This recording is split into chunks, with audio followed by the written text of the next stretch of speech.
So Betty came for Christmas lunch. It was a sight to see, for on her back she carried an enormous Christmas tree.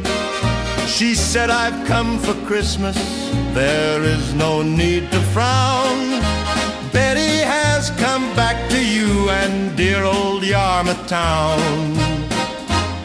She stepped into the hallway, I heard a dreadful crack.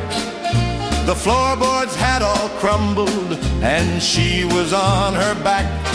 I couldn't pick my Betty up, and so I went next door to seek advice from neighbor whose name is Birty Bore. Birty came to have a look and said, "I have a plan. We need a block and tackle made. I have one on my van." As Birty screwed the tackle up so high upon my ceiling, I looked at little Betty now and had the strangest feeling. He tied a rope quite tightly to my little Betty's waist, and then he turned the handle with too much speed and haste. Betty started floating above the hallway floor. "Now we're getting somewhere," cried Mr. Birty Bore. Betty looked into my eyes as she hung on the rope.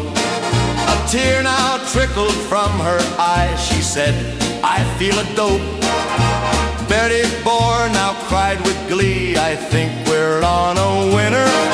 I have to pop home now, my dear, to eat my Christmas dinner."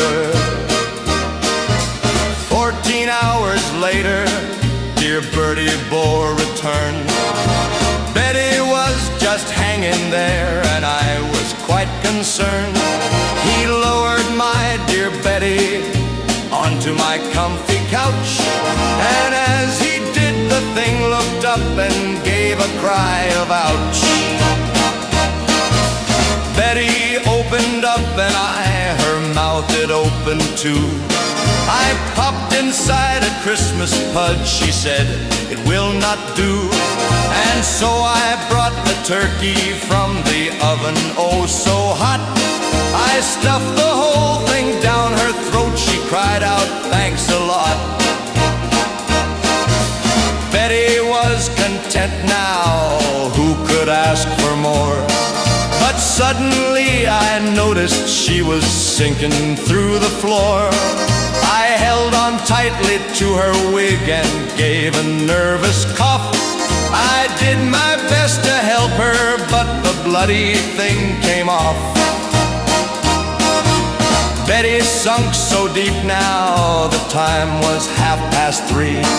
She cried out loud, "Please help me," but the Queen was on TV. I know I loved her, and one day once more we'd meet. I poured myself a whiskey and watched Coronation Street.